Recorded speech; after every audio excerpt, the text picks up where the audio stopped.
साथियों, नमस्कार। आप सभी का स्वागत है कहानी केंद्र में। मेरा नाम है मलय भट्टाचार्य। आज मैं आपको सुनाने वाला हूं लेखक रुडयार्ड किपलिंग द्वारा लिखी हुई एक कहानी। रुडयार्ड किपलिंग एक ब्रिटिश लेखक और कवि थे। उनका जन्म 30 दिसंबर 1865 को मुंबई में हुआ था। किपलिंग की पहचान उनके बाल साहित्य पर लेखन के असाधारण कौशल से है, जिनमें द जंगल बुक को कौन भूल सकता है। साहित्य में उत्कृष्ट योगदान के लिए इन्हें नोबेल प्राइज से सम्मानित किया गया। इन्हीं की लिखी हुई एक संवेदनशील कहानी है मोहम्मद दीन। कहानी शुरू करने से पहले सभी से ये गुजारिश है कि जिन्होंने अभी तक चैनल को सब्सक्राइब नहीं किया है वे कहानी केंद्र को सब्सक्राइब करके उसका एक बेशकीमती हिस्सा बन जाइए, जिससे आने वाले दिनों में अपलोड होने वाली नई नई और बेहतरीन कहानियां आप सुन सकें। इससे मेरी भी हौसला अफजाई होती है। तो शुरू करते हैं आज की कहानी।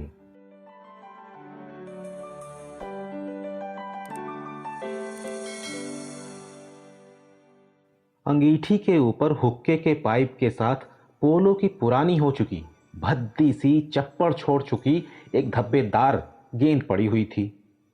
मेरा खिदमतगार इमामदीन मेरे लिए हुक्के के पाइप की सफाई कर रहा था। इमामदीन विशिष्ट अंदाज में बोला, मालिक को इस गेंद की आवश्यकता है क्या? मालिक का इस तरह की चीज़ों के संग्रह का कोई इरादा नहीं था, लेकिन एक खिदमतगार भला पोलो की गेंद का क्या करता? मालिक की कृपा से मेरा एक छोटा बेटा है। उसने ये गेंद देखी और उसकी तमन्ना इसके साथ खेलने की हो गई। मैं इसे अपने लिए नहीं चाहता साहब। वृद्ध हो चुके स्थूलकाय इमामदीन पर कोई एक पल के लिए भी ये इल्ज़ाम नहीं लगा सकता कि वो पोलो गेंद से खेलना चाहता था। वो उस कबाड़ हो चुकी गेंद को बाहर बरामदे में ले गया। बाहर प्रसन्नता के अतिरेक से किलकारियों का तूफान उठ खड़ा हुआ। छोटे छोटे पैरों के दौड़ने की आवाज़ और ज़मीन पर गेंद के टकराने की धप धप धप की ध्वनि आ रही थी। जाहिर है छोटा लड़का बाहर अपने खजाने की फिराक में खड़ा इंतजार कर रहा था, लेकिन उस पोलो गेंद को देखने के बाद उसने कैसे खुद पर काबू पाया होगा। अगले दिन ऑफिस से अन्य दिनों की अपेक्षा आधा घंटा पहले वापस आते हुए मेरा ध्यान अपने भोजन कक्ष में एक नन्ही आकृति की तरफ गया।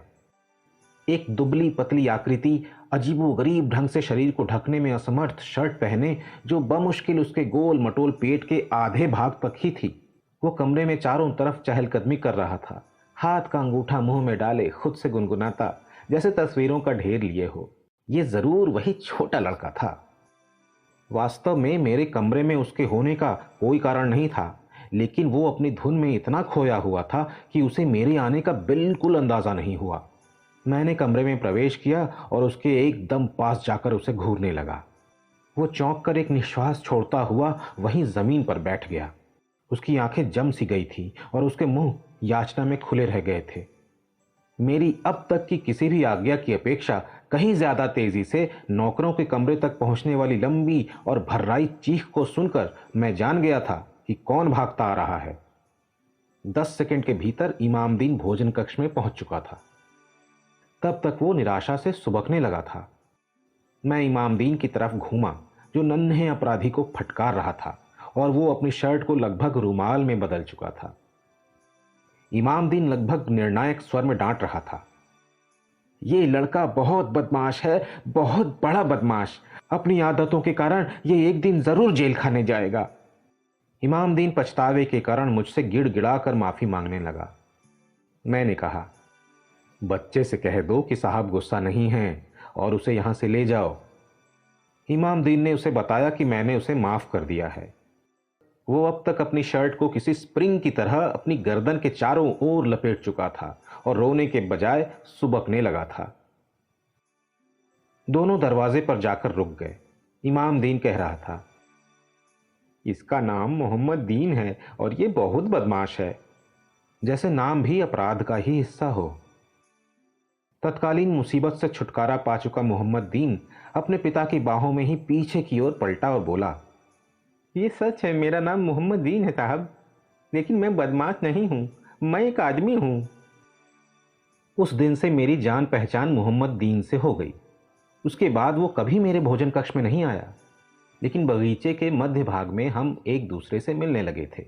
हालांकि हमारा संवाद उसकी तरफ से सलाम साहब और मेरी तरफ से सलाम मोहम्मद दीन तक ही सीमित था।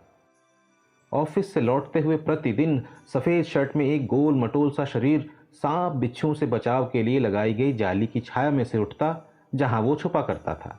मैं वहां रोज अपने घोड़े की देखभाल के लिए जाता था।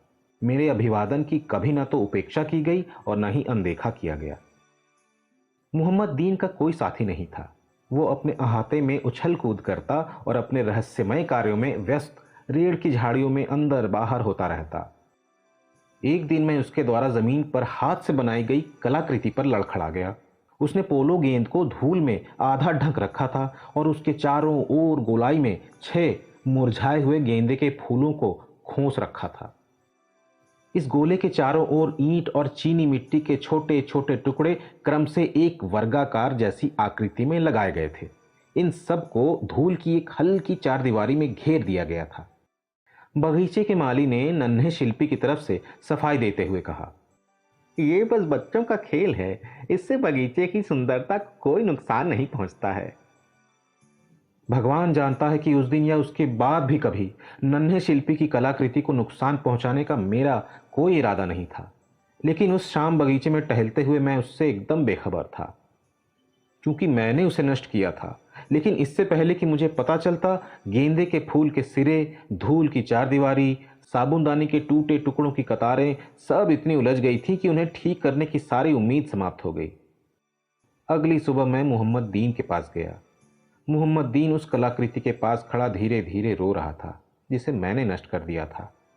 किसी ने उससे बड़ी कठोरता से यह बता दिया था कि बगीचे को खराब करने के कारण साहब उससे नाराज हैं, और बड़े ही भद्दे शब्दों में किसी ने उससे यह भी बताया कि इसीलिए साहब ने उसकी फालतू कलाकृति को नष्ट कर दिया था।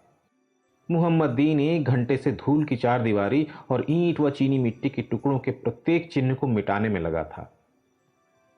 और जब मैं ऑफिस से घर लौटा तो उसने आंसू से भीगे और याचना भरे चेहरे के साथ कहा, सलाम साहब।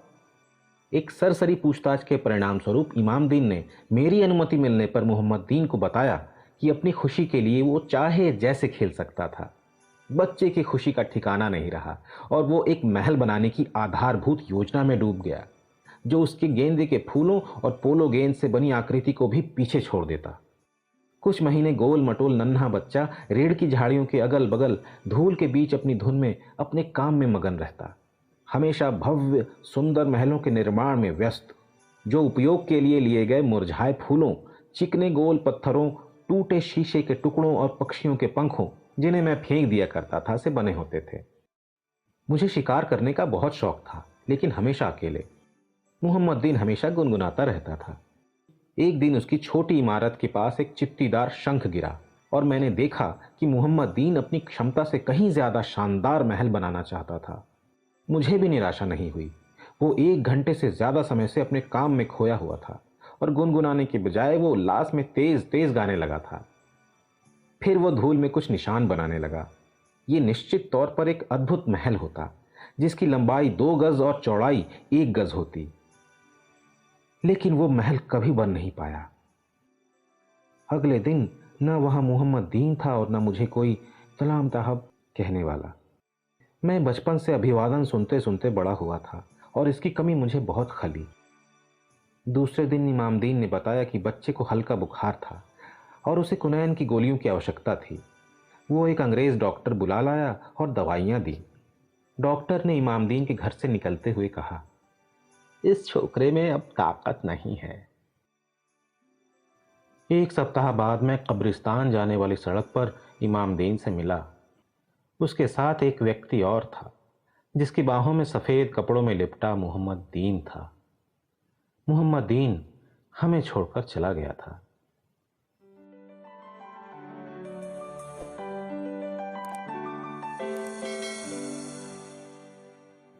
तो साथियों, अभी आप सुन रहे थे लेखक रुडयार्ड किपलिंग द्वारा लिखी हुई कहानी मोहम्मद दीन। ये कहानी आपको कैसी लगी मुझे कमेंट सेक्शन में बताइएगा। अच्छी लगी हो तो इसे लाइक और अपने जानने वालों में शेयर करिएगा, ताकि दूसरे भी इसका आनंद उठा सकें। नई कहानियों को समय पर सुनने के लिए बेल आइकन को प्रेस करके ऑल पर सेट कर दीजिए। आप सभी का हृदय से धन्यवाद।